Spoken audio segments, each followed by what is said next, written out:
I'm not afraid to admit that occasionally, once in a while, maybe like twice in my life, I've been wrong about something, including various aspects of a Royal Caribbean cruise vacation. I think we've all thought one thing and then come to discover it's totally different than we first considered. Today, I've got 5 things I've changed my mind about up next.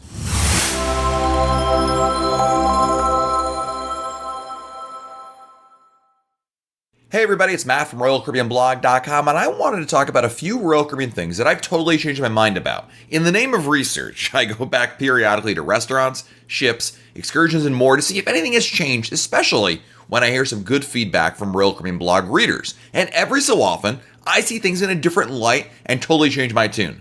So here are 5 things on a Royal Caribbean cruise that I have changed my mind about.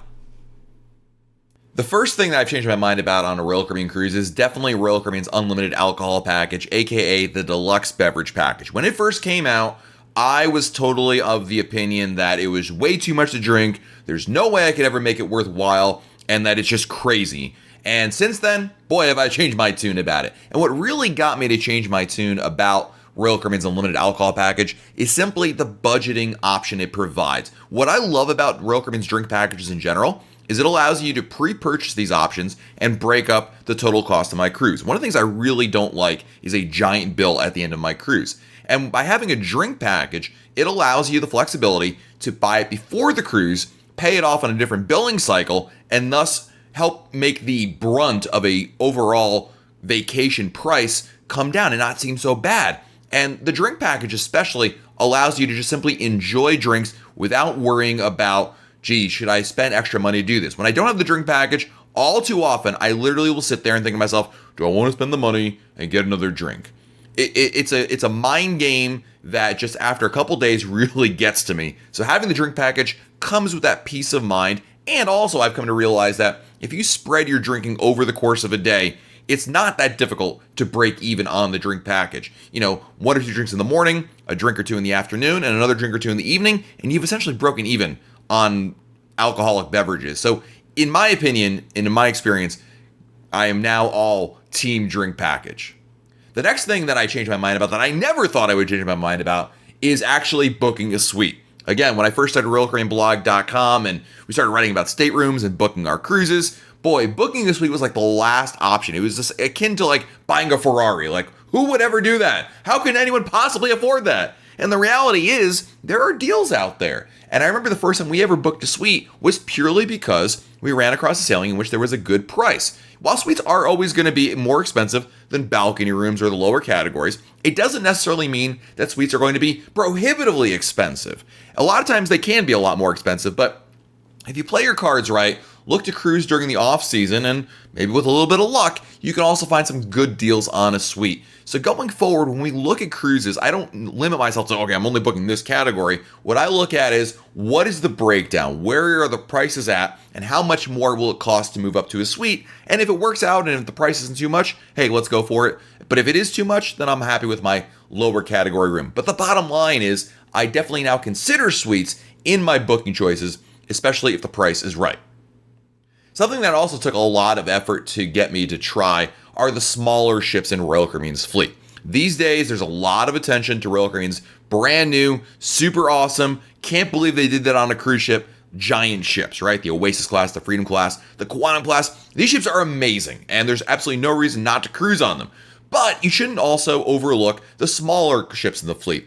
The Vision class ships, the Radiance class ships, Majesty of the Seas, Empress of the Seas. These are great ships. And I remember when we went on the Radiance class for the first time after doing Voyager class and Freedom class and Oasis class, and it was a bit of a culture shock. It was a lot like, whoa, okay, this is a little different. But you know what? We love it. And now I have gone probably 4 or 5 times on Brilliance of the Seas, which is a much smaller ship, and we really love it. It's a great cruising experience because these smaller ships offer that classic cruising experience without compromising, by the way, on great specialty dining, fabulous entertainment, and views of the ocean like everywhere. It's a fantastic thing to do, and if you consider yourself a cruise fan, a Royal Caribbean fan, or both, you definitely got to check out the smaller ships because while they may not have zip lines or skydiving simulators or the North Star or any of these other whiz-bang features that definitely grab attention, they do make up for it in just a really fun experience with tons of activities. So to say that you're going to go on these ships and you're going to afraid you're going to be bored, Far from it. There's a lot of great things to do on there.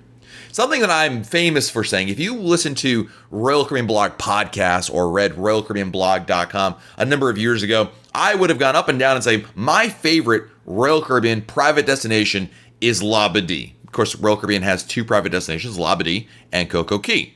And I used to be all about Team Labadee because Labadee represented a fantastic, really, really fun experience. And I did not like that Coco Cay had required tenders, and I thought that there just wasn't enough, or as much to do, rather, as there is at Labadee. But with Perfect Day at Coco Cay now, that makeover has totally transformed the island, and now I am all about Perfect Day at Coco Cay. It has truly changed the landscape, not only of the cruise industry, but also of what we think about in a private destination, especially with Royal Caribbean. And so while I still love Labadee and I wouldn't regret going there by any means, my heart definitely is now all about Perfect Day at Coco Cay because of the amazing things that are available on this private destination.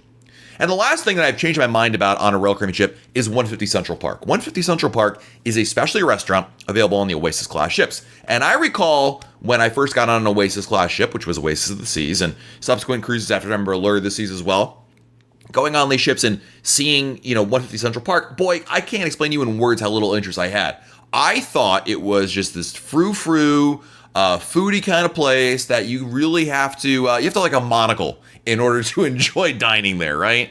And it really couldn't be further from the truth. After literally being dragged, some Royal Caribbean blog readers were like, Matt, you got to come with us over there. And I was like, all right, whatever. Well, I can always go to the Windjammer a little bit after that to eat. Anyway, they dragged me over there, and I loved it. There's some great dining choices at 150 Central Park, and it is not a frou-frou, crazy food experience that only, people that have a very, very specific palate can enjoy. Far from it. It's got great food. You don't have to be a foodie at all to enjoy it. There's still great steak on the menu, some great appetizers. There's a lot of food choices there. And even my wife, who is a picky eater, makes me book 150 Central Park when we go on sailings because it is that good. So I've definitely changed my tune about that restaurant.